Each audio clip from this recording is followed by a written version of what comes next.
I'd like to introduce you to Stephen Coates. Stephen's focus is on building business, delivering outcomes and growing people. He also has significant IT assurance and advisory experience specializing in new technology innovations and return information technology governance, risk and control. And he has been involved in major IT advisory, security and forensic projects. Stephen is a certified internal auditor, certified quality reviewer for IIA, certified in risk management assurance, a certified information systems auditor, certified in software quality assurance and management, and a certified government auditing professional. He is also a member of IIA's Global Professional Issues Committee and on the board of IIA-Australia. You're in very good hands today. Handing over to you. Thank you, Stephen. Thanks, Michelle. Much appreciated. Today I'm going to spend a little bit of time talking about cyber resilience is your online frontline secure. And I guess the reason that we've got this webinar happening today is that cybersecurity is becoming more and more of a topical issue around the boardroom.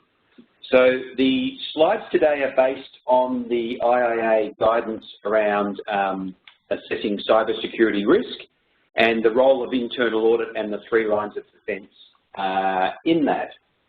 So before we begin, I thought it might be useful to put up a definition of cybersecurity, because a lot of people get thrown with the cyber component, and it's really talking about IT security. So we've got the protection of information assets by addressing threats to information processed, stored and transported by inter-networked information systems.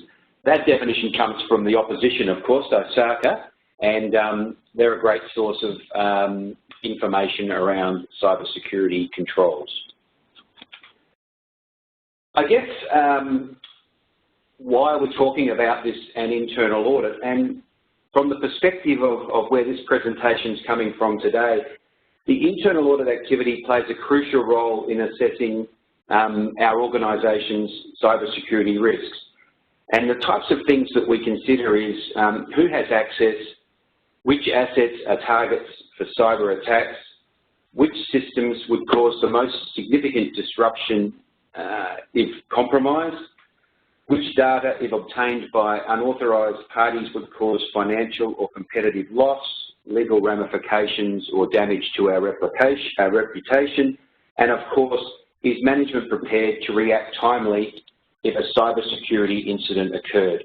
So that's kind of where we're coming from in thinking about what's internal audit's role in all of this.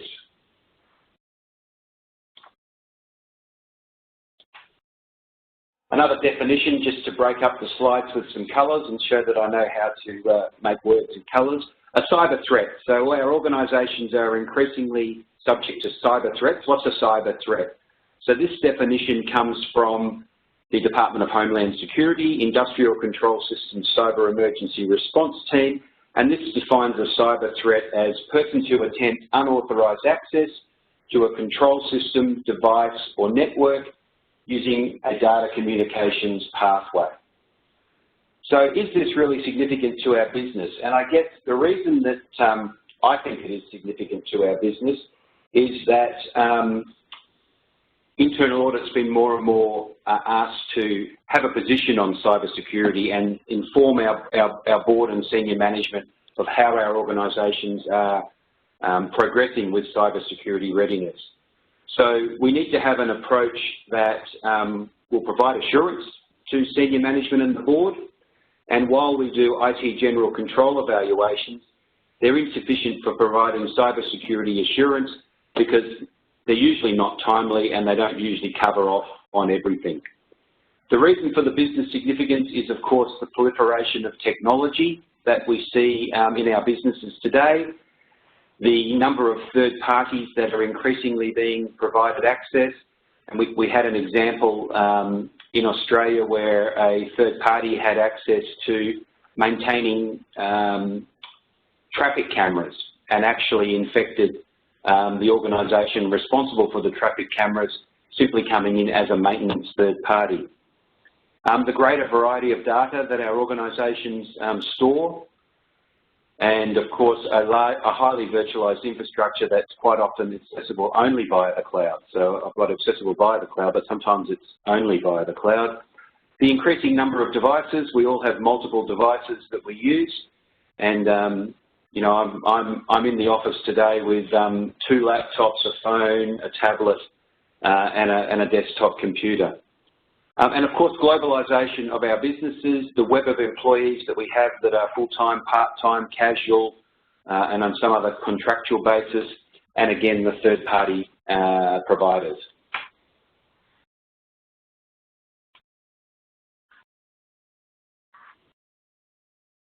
Hacktivist. So I guess one of the words that we hear in the news these days is hacktivist. And so what is a hacktivist? Well, a hacktivist is defined as a small population of politically active hackers that pose a medium-level threat of carrying out an isolated but damaging attack. So again, from the Department of Homeland Security. I guess 5 common sources of cyber threats. They're not really key risks and threats, but sources of cyber threats come from things we call nation states. So these are nation states trying to electronically interfere with other nations. Cyber criminals seeking some sort of criminal advantage. Hacktivists that we just described in the previous slide. And I guess the biggest one would come from insiders, people that are inside our organisation that we think we trust, but sometimes they are not as trustworthy as we think, and the service providers that we actually engage. And I guess one that doesn't get too much of a mention, but it's also developers of substandard products and services. So people that are developing products and services that don't actually measure up to the security specifications that our organisation expects. So we've got a polling question, and I guess the things that I'd be interested to find out from the people that are online today is, are senior management and the governing body aware of key risks relating to cyber security? So we've got 4 answers there. A, they're vitally aware and proactive. B, they're marginally interested, they read the newspapers. C, they're showing interest but don't know where to start. Or D, they're not interested and don't believe it will affect us. So I guess if you can click on the relevant answer for yourself and don't forget to click submit, we'll see how our participants fare today.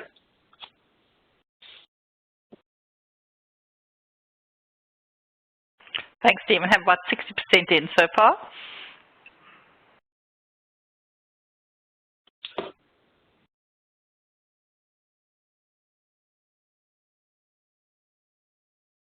So how long before that result comes up, Michelle? All right, it's open for another 19 seconds. I'll keep the next one open for a little bit shorter than that. So we'll just wait for people to finish if that's all right with you. You can go on to the next one and I'll just pop the results up as soon as they come through for you. They're just 2 people if they could click submit. Thank you. Yeah, that's fine. That's fine. My screen said there's 42 seconds to go. That was my issue. That's fine. I'll go to the next slide and then we'll look at the results.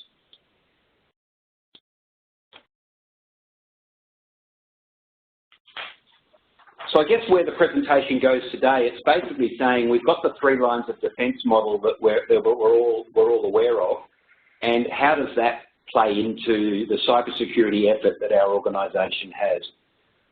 Well, there's the results there. So 56% of our audience is vitally aware and very proactive in the cybersecurity space, and another 17% are marginally interested and I guess they're concerned by what they read in the newspapers, and a quarter of us are we're showing interest but we don't know where to start. So hopefully today's presentation will reconfirm some motherhood controls and risks for those of you that are proactive, and will actually provide some guidance for those that don't know where to start. So thank you for that, and we've got a couple of more polls through the day, so that'll or through the hour, so that'll make it interesting.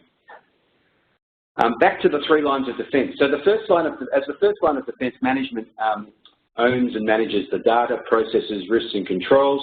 And for cyber security, this function often resides with system administrators and other people in our IT divisions charged with safeguarding the assets of our organisation. The second line of defence with regards to cyber security comprises risk control and compliance oversight functions.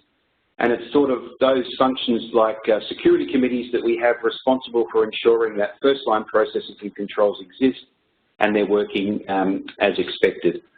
I'll just click on my little box here to get the chat box back.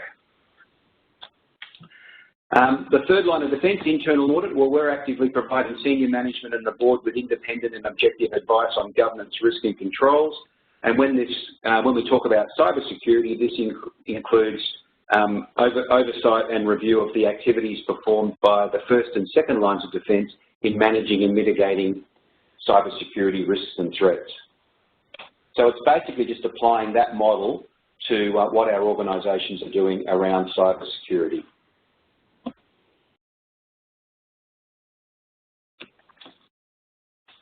So some common first line of cyber defence things that your organisation might be doing that you'd want to be considering when you're thinking of reviewing this area would be some of the things they do on the screen there. They administer security procedures, training and testing. They maintain secure device configurations, make sure we have up-to-date software and security patches. They deploy intrusion detection systems and conduct penetration testing. And they securely configure the network to adequately manage and protect network traffic flow. So these are the typical things that your IT security team would be doing in your organisation.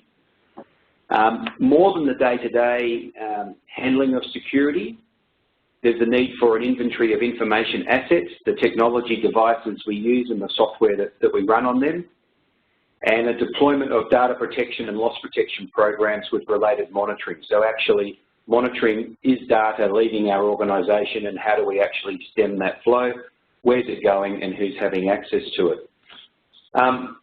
The guidance talks about restricting least privileged access roles, but what they're actually talking about there are the super user access roles that we have in our organisation. So they're talking about making sure that people that have wide-ranging access are restricted and, of course, encrypting data where it's feasible.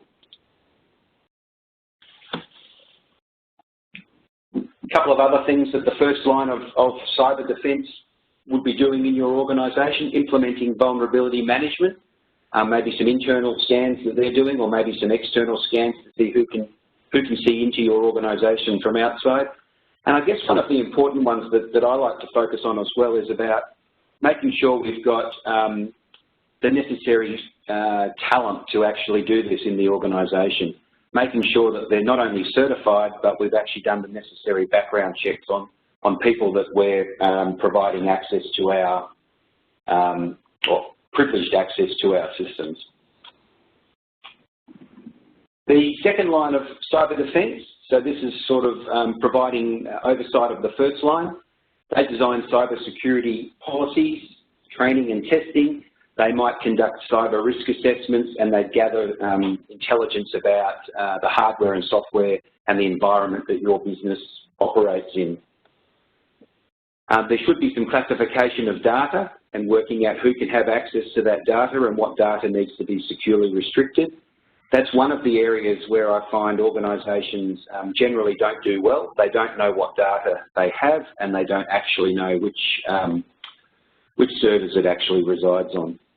The second line of defence would be looking at how incidents are monitored and how key risk indicators are adjusted with different threats in the environment. Again, importantly, to recruit and retain the necessary skill set, assess relationships with third parties. This is sort of the first time we've mentioned third-party providers, but we have suppliers and service providers that we need to be able to have oversight over, either contractually or actually going to their organisations and looking at how they do business. And the second line of cyber defence typically plans and tests business continuity and disaster recovery exercises. So another polling question just to make sure that we're on the ball. So for your organisation, and given that we had 56% of people thinking that they were proactive in this space, the second question says, are cybersecurity policies and procedures in place and do employees and contractors receive cybersecurity awareness training? So you've got some policies in place and there's A, B, C, D there. So if you can click on that one and we'll see what the result is when it comes up. Hopefully everything's updated biannually and you're kept abreast of emerging threats, but I'm sure there'll be some people where this is all new to us.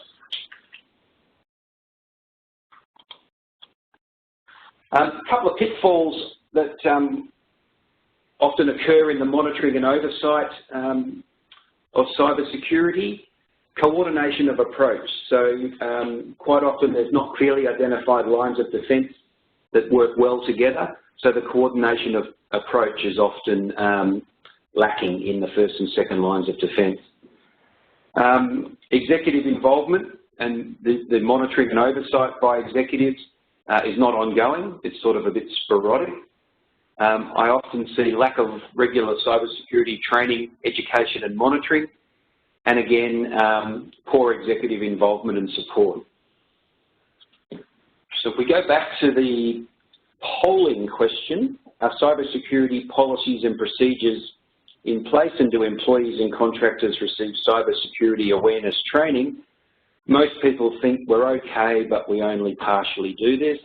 And 24% think everything is updated and everything's tickety-boo. So 69% are probably okay. 29%, we don't have cyber awareness training. So there's probably an opportunity there for some organisations to implement some cyber awareness training within their organisation. I think the person that's putting "this is all new to me" is probably myself when I'm actually clicking on it. So that's a joke. Couple more pitfalls of the first and second lines of defence: lack of timely response and post-incident root cause analysis. So quite often we have a security event, we actually fix the problem, we get back operating, but we don't actually go and do a full root cause analysis of why that actually occurred. And quite often that's not a technical issue, that might be part of the culture of the organisation, or it might be the way that our organisations do business. And of course, lack of investment, including routine maintenance and patching. Most organisations that I'm involved with don't have their maintenance and patching up to the level that would be deemed to be necessary. Thanks everyone for answering the polling question. I'll get my chat box moving again here now.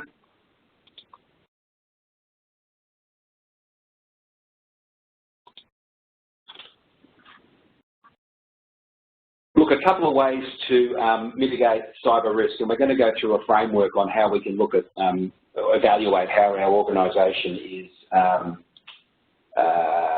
managing cyber risk. But two things that come to mind for myself that I think are pretty good indicators that would be that you're on the ball with mitigating cyber risk is that you understand the cyber threat. So you know the environment that you actually operate in, and you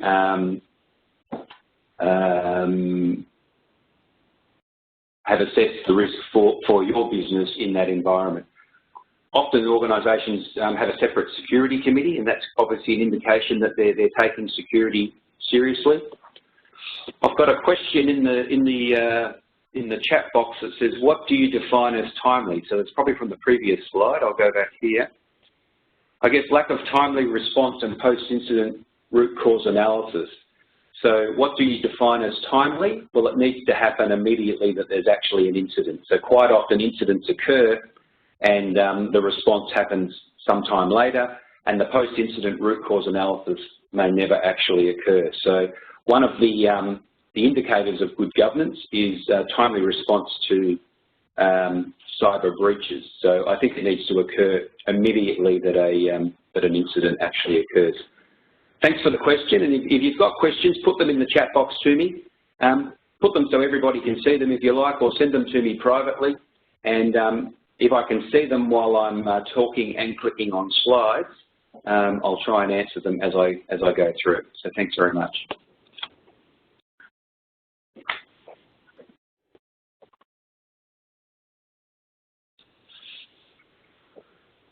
So while governance is primarily the responsibility of the board and senior management, assessing governance is one of internal audit's primary roles. So there's a few standards that actually relate to internal audit assessing whether our organisation's IT governance supports the organisation's strategy.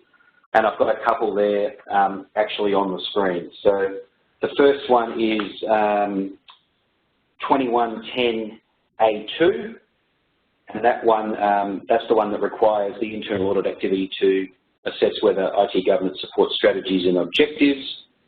And 2120 is talking about particularly the sub-part of that around independently assessing cybersecurity risks and controls to ensure alignment with organisations' risk appetite.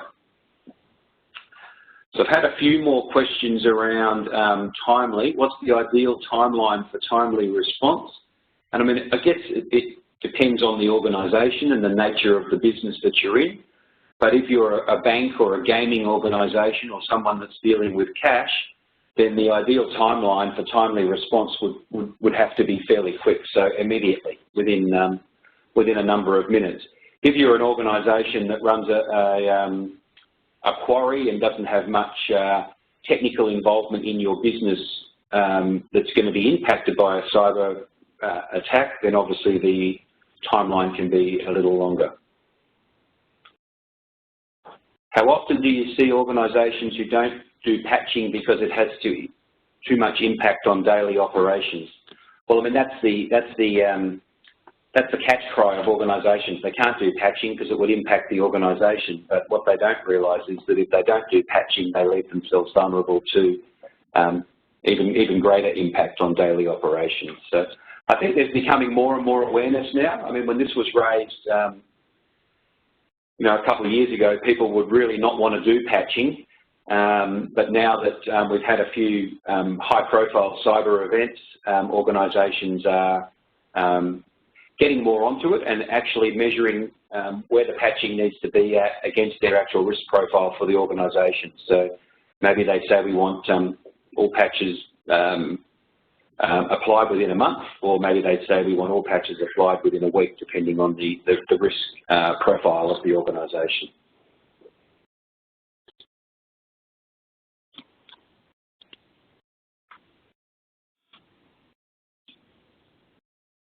So another thing internal audit can do as the third line of cyber defence is provide independent ongoing evaluations of preventative and detective measures related to cyber security, and in particular looking at what penetration tests and other detective measures do we have in place and how effective have they been.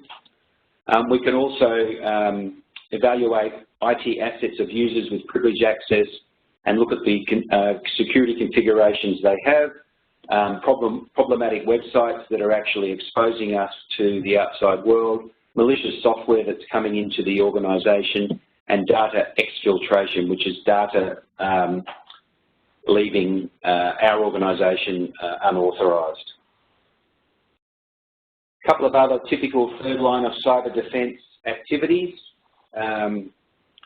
Tracking the diligence of remediation. So quite often the diligence of remediation scales down over time, in my experience, and that needs to, in my experience, get to a root cause, so we actually know what the root cause of the issue was and we can fix it.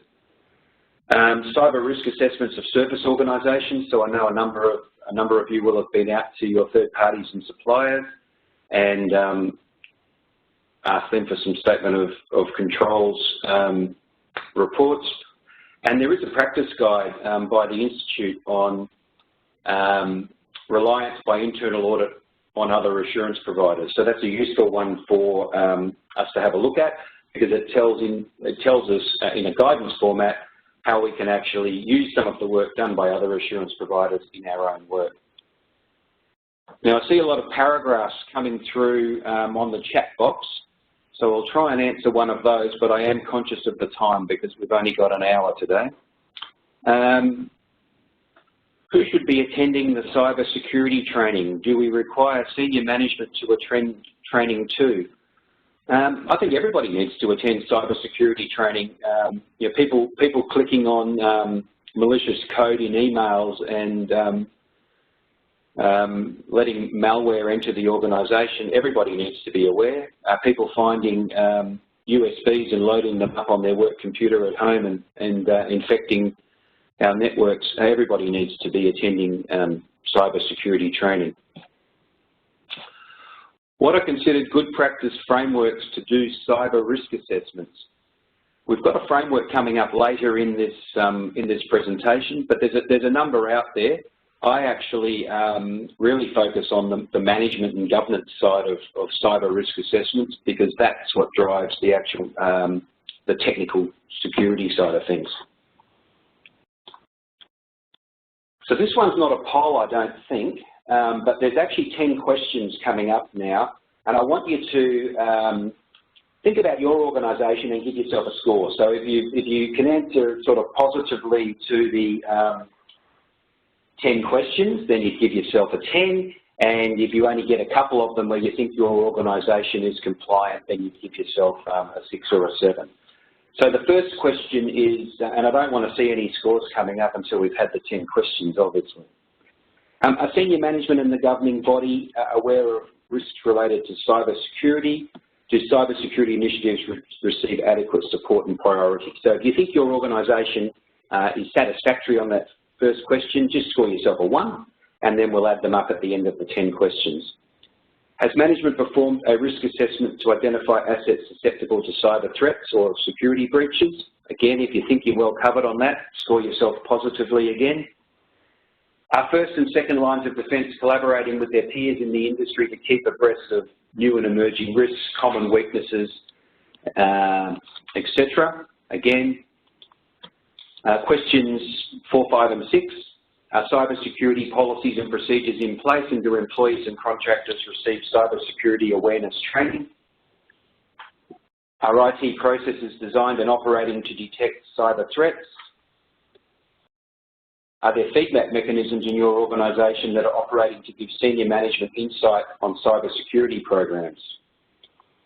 And the last 4 questions, so hopefully we've got a few people scoring well and maybe some that are scoring not so well. Does management have an effective hotline or emergency procedure in place? So what happens if you realise you've clicked on something and your screen's gone black?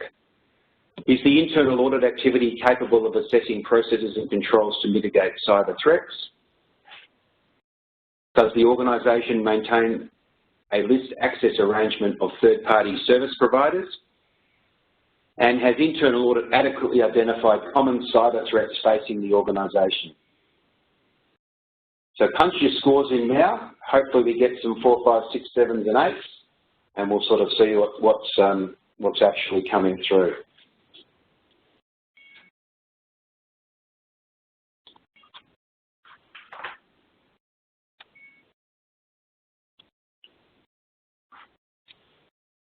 Lots of 6, 7s and 8s, so that's sort of encouraging. A lot of people have measured up pretty well on that. A lot of people, there's a couple that we missed. And it's very hard to score a 10, obviously, because those are quite onerous questions. But they would be 10 great questions that CAE could be asking next time you're considering a cyber security review. I'm going to keep moving in the interest of time. Thanks for posting in the boxes, much appreciated. Look, there are some red flags that signify governance gaps, and these 5 here sort of take the cake from my perspective.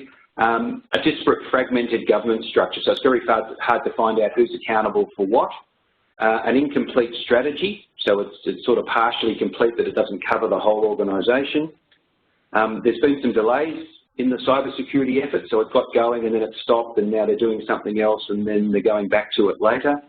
Budget cuts and attrition, so saving money by not patching, for instance, and an unclear resolve to enforce accountability. So there's a cybersecurity policy that says we shouldn't be loading unknown USBs to our laptops, and yet constantly we're getting viruses and other malware through unknown USBs. So where's the resolve to enforce the accountability?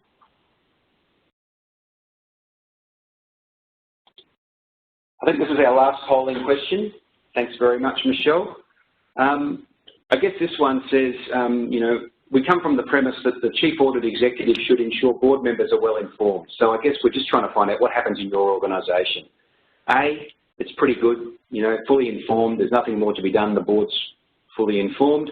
Partially informed, but lacking competencies to understand cyber risks, or uninformed and your board's not interested in cyber matters. So how about clicking A, B or C there, and in sort of 30 seconds or so we'll get a result up on that one.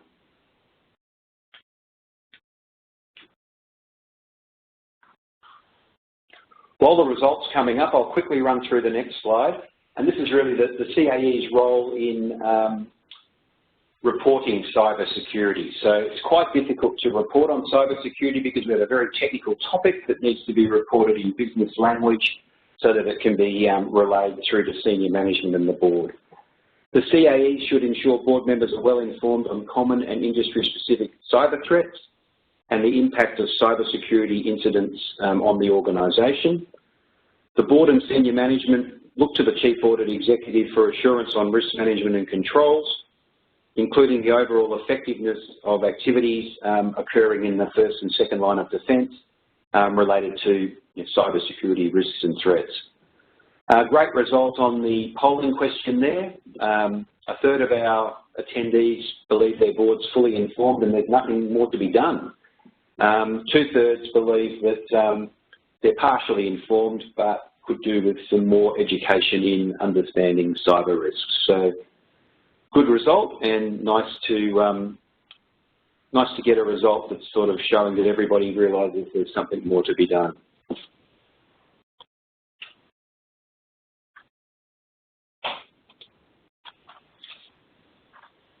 Last but not least, in the CAE role in reporting cyber security, look, the Chief Audit Executive should meet regularly with the Chief Risk Officer, the risk leaders within the organisation, to help prioritise cyber security risks and threats, and to also make sure that the resources are allocated to the most significant ones. So we saw some of the red flags of potential governance gaps being budget cuts or unclear resolve. And I guess this last point here is about saying, let's get involved and make sure that we've got some funding going to the most significant risks.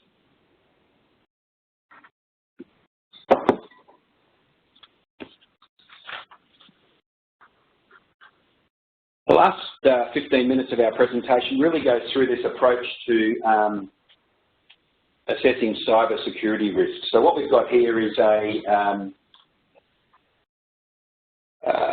diagram with 6 components on it, and I'm going to go very quickly through the 6 here on this screen, and then we'll talk a little bit about them on the next couple of slides. But essentially, starting at the 12 o'clock position, we've got a component called cyber security governance.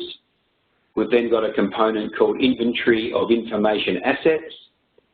We've got standard security configurations, and we've got information access management, and then prompt response and remediation. And the one in the centre, which is the key to it all, is ongoing monitoring and reporting of how those components are actually going. So component 1, cyber security governance, is really about making sure we've got strong cyber security governance by collaborating and collecting risk intelligence information related to the environment and our organisation, setting the risk appetite and tolerance, planning for business continuity and disaster recovery in the event of a business interruption, responding promptly to breaches. Promptly probably means like timely we had on the previous slides, but it doesn't actually have a defined number because it depends on your actual organisation, and establishing a culture of awareness of cyber security risks and threats. The standard there, standard 2100, is really the standard around nature of work, which requires the internal audit activity to evaluate and contribute to the improvement of governance, risk management and control processes. So that's sort of the standard around how we do our work, and that overlays onto the cyber security governance component.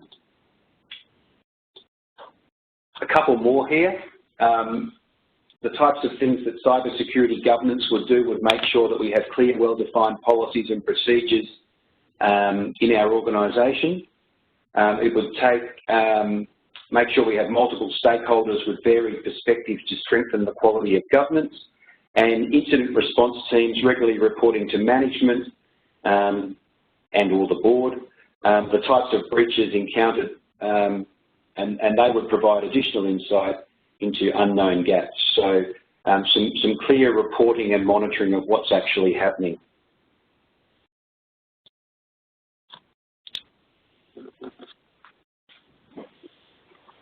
If we had to consider cybersecurity governance from an internal audit perspective, then there'd be some considerations that we want to actually think about. So we'd want to make sure that we actually have a clear strategic purpose, that our reporting lines are appropriate.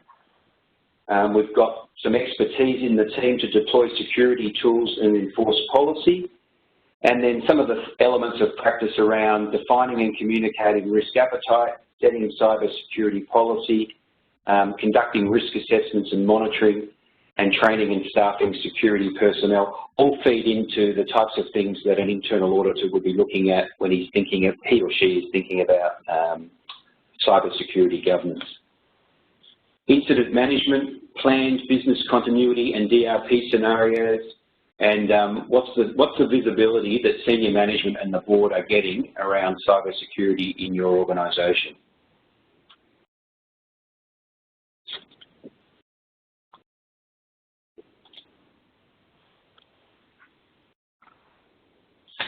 The second component there, inventory of information assets.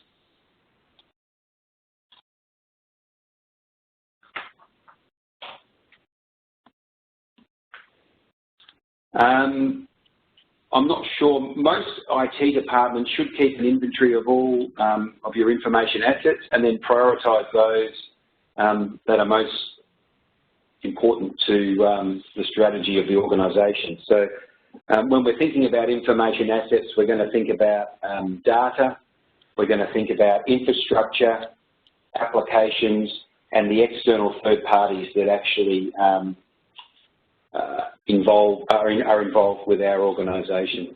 So these are the things that you'd be needing to get across, because these are the components that the IT group will be collating.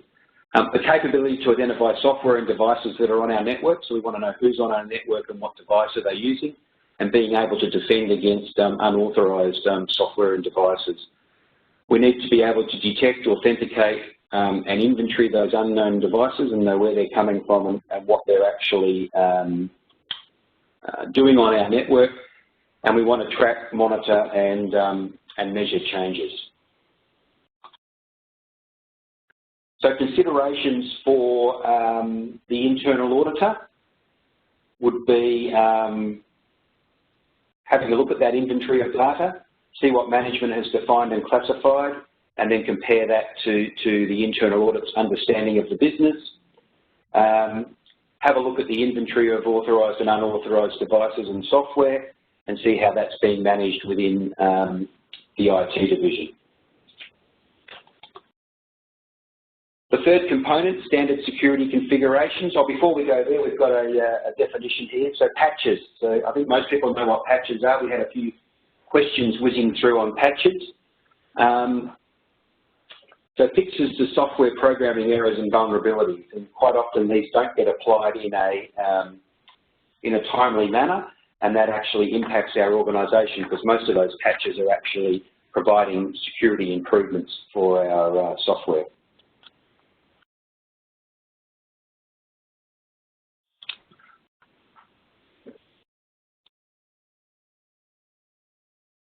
So component 3, standard security configurations, talking about centralised configuration management, making sure information security and internal audit review security baselines to make sure they're an accurate assessment of the risk, make sure the patching process is as up to date as the organisation needs, and thinking about where software and hardware updates are actually up to.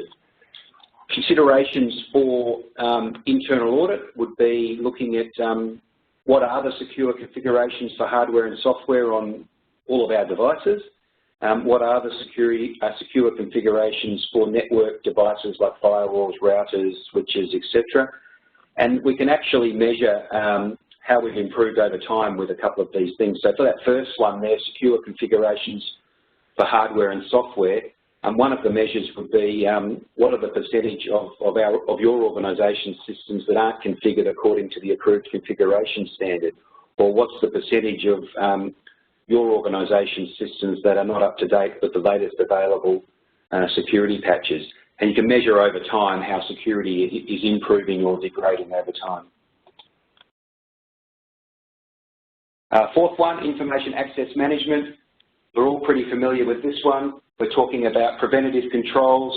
I like detecting sideboarding. So when we consider putting people on, we call that onboarding. When we take them off, we call it offboarding. But quite often there's a case where employees move within the organisation and they end up with extra privileges based on their old role and their new role. So I've kind of called that sideboarding. They're moving sideways. Looking at have we had an external review of our information access management and who is monitoring the privileged access users on the system to see what they're actually doing and whether they actually need that privileged access for what they're doing. Considerations for internal audit. Think about the controlled use of admin privileges, monitor who's using them, who they're assigned to, how long they're assigned for. Think about account monitoring and control, and the population of users. And I mean, this is an important one in this day and age because we have users that are inside our organisation, outside our organisation, and very hard to keep a handle on full-time, part-time, contract workers, temporary workers, etc. Second last one, prompt response and remediation. Again, prompt is basically relevant to the organisation. It talks about the capability of the organisation to promptly communicate and remediate risks, and if that can be done well in a timely manner, it would indicate a level of maturity within the IT security space.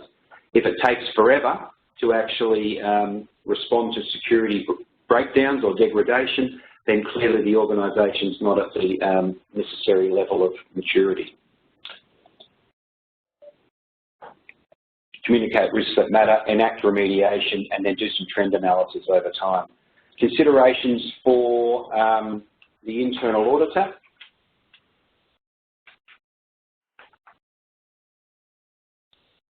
How is continuous improvement activated within the IT security team, particularly from recommendations that come from internal audit, other external reviews? Are they actually actioned, or is there a big long list of unactioned recommendations? How are vulnerabilities being assessed, and how does that compare over time? And then how has the organisation made sure that we have IT security personnel that have specific knowledge, skills and abilities to support our cybersecurity program? The main one that I think can really provide some benefits to cybersecurity governance is the ongoing maintenance. So having an access level evaluation and scanning that involves monitoring people with access to sensitive information to measure cyber security related risks, having some vulnerability assessments performed and regular scanning of systems and applications to identify vulnerabilities. What's the first and second line of defence involvement? And third-party risk assessments actually being undertaken. So active monitoring of service level agreements,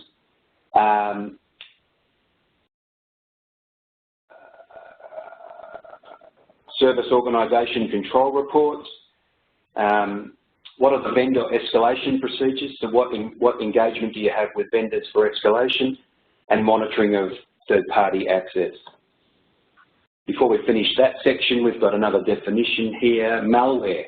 So we've all heard of malware. Malicious software designed to infiltrate, damage or obtain information from a computer system without the owner's consent. So hopefully you haven't had any malware on your system. So we're just in the last couple of minutes now.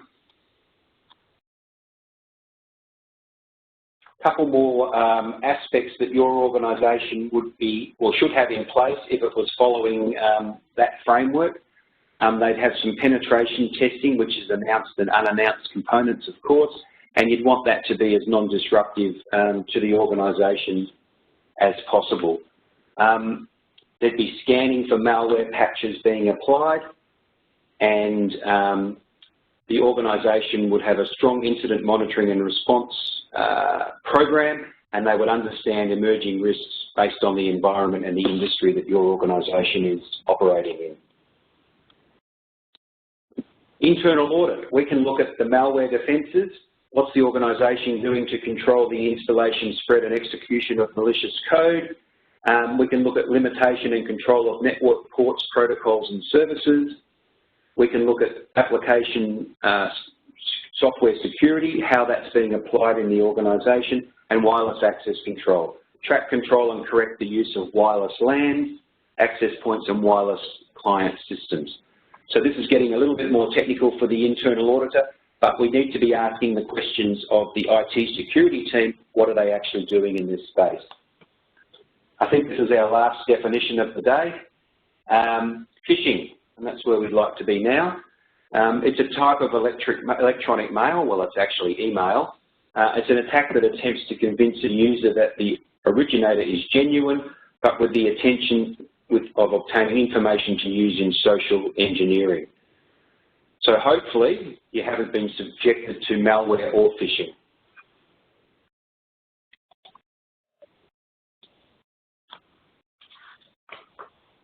Couple more considerations for ongoing maintenance that the internal audit team can look at. What's our boundary defence? How do we detect, prevent and correct the flow of information going out of our organisation? What type of penetration tests, phishing tests is our organisation conducting? How do we collect, manage and analyse change events, so maintenance and monitoring and analysis of change events? And how do we prevent data leaving our organisation? That's what it's all about. So all in all, the GTAG goes through a pretty succinct approach for addressing cyber security risks. It probably gives 15 or 20 examples that the internal auditor can actually use to develop a work program for their organisation. And I think it would be a good start for organisations to actually apply the content of the guidance to actually get a good indication of where your organisation's at for cyber security. Just got a couple more things I want to run through before we finish. I know we don't think of the standards all that much when we actually do our work, but there's actually some significant components of the standards for that relate to technology in particular. And I know at the beginning Michelle said I was on the Global Professional Issues Committee. I'm actually on the Global IT Guidance Committee, so these standards are very near and dear to my actual heart. The one that I want to draw your attention to is 1210.A3. That's the one that says internal auditors must have sufficient knowledge of key information technology risks and controls and available technology-based audit techniques to perform their assigned work. So if you're sitting listening to this webinar and you think, maybe I need to understand this a little bit more, then you're probably right. You need to make sure you've got sufficient knowledge of the risks and controls so that you can actually perform your work. Of course, not all the internal auditors have to have that understanding. It's only the team must actually have that sufficient understanding. So maybe you've got someone else in your team. The other one I like is 2110A2, IT specific again, of course. The internal audit activity must assess whether the information technology governance of the organisation supports the organisation's strategies and objectives, and that really goes straight to cybersecurity governance. So how is cybersecurity governance supporting the overarching governance of the organisation? If you've got some time and you're actually right into this space, there's plenty of guidance on it. So it's not something you need to feel like you're alone in.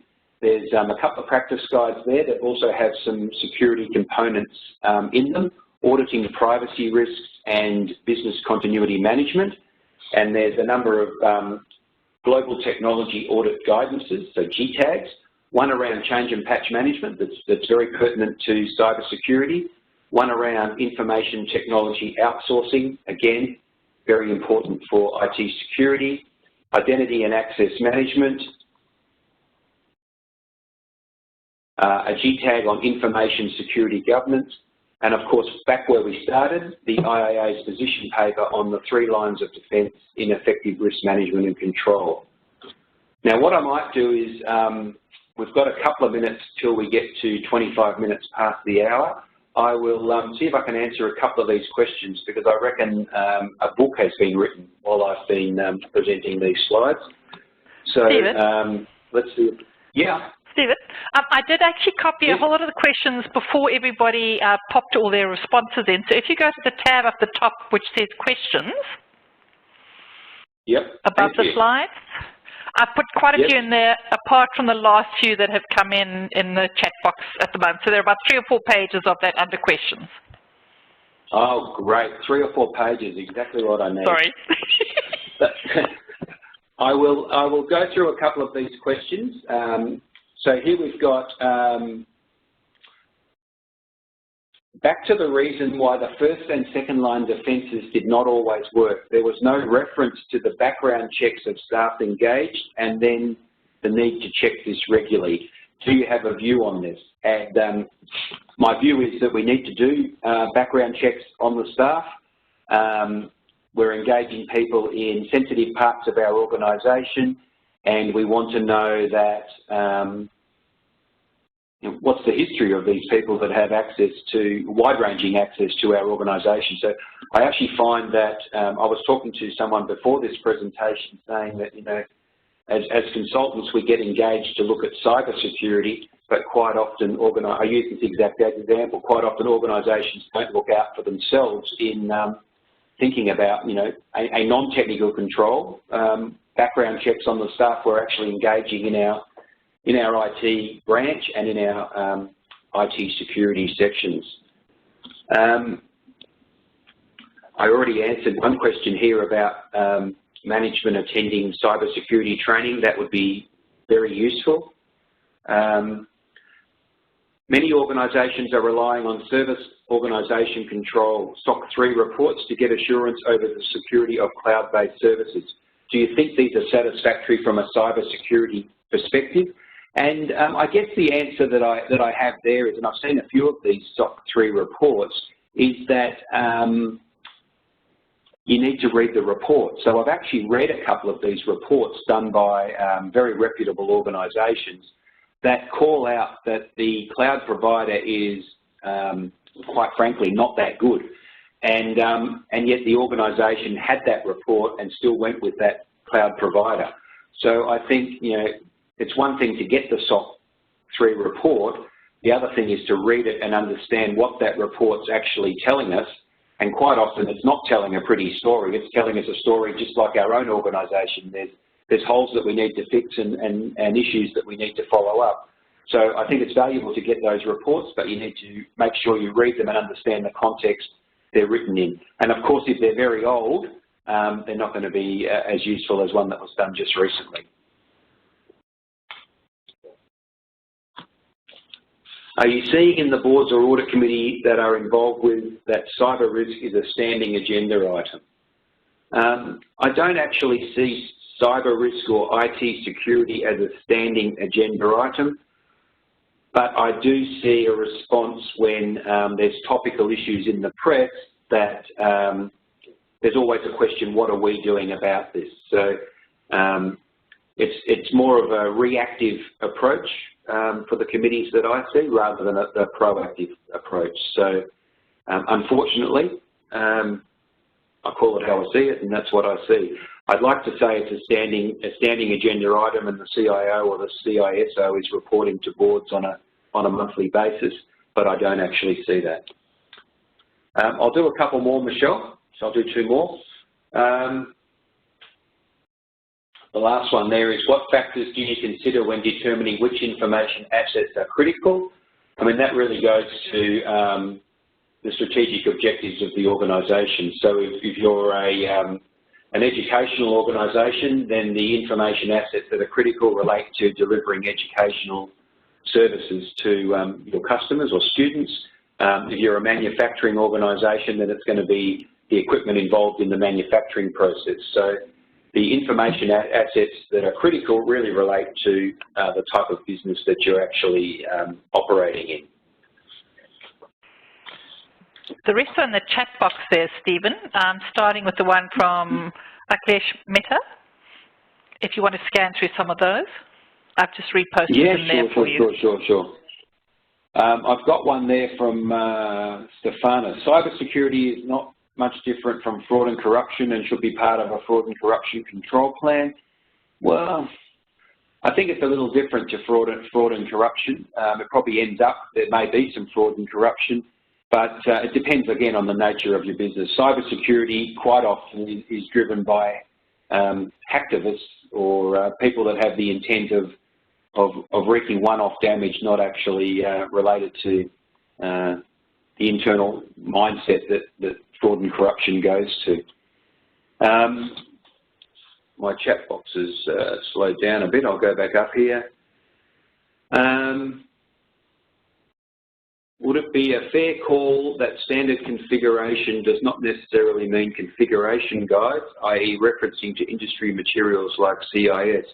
I mean, standard configuration really was relating to what's your organisation's standard. So you'd actually, you would use a standard to base that around, but then your organisation would have your own security profile that you'd want to either add to that or not quite get to whatever the non-organisation standard is. How many internal audit managers have sufficient IT knowledge to undertake cybersecurity risks? I think it probably means cybersecurity risk reviews. And I think most internal audit managers would have sufficient IT knowledge. It's not a complex area, and I guess like most audits, it's about knowing what questions to ask. So if you have a good understanding of your organisation's IT footprint, and you have a good understanding of cybersecurity and the risks that brings to the organisation, you can ask some very penetrating questions of your IT management, and that would give you a good understanding of where they stand from a government's perspective. I think that's pretty much our time, Michelle. Thank you very much. Thank you so much, Stephen. And I think a very big thank you to everybody for participation in both the polls and all in those wonderful questions in the chat box. Really appreciate it. Brings all these sessions to life. So thank you for that. Just a reminder, as you exit, just click that X top right-hand corner of the screen, and you will be redirected to a short survey form. If you could take the time to fill that out, that feedback goes back to Stephen, to IIA, and to ourselves. So we really do appreciate that. Otherwise, I look forward to having you on board again with another IIA session soon. Thanks, everybody.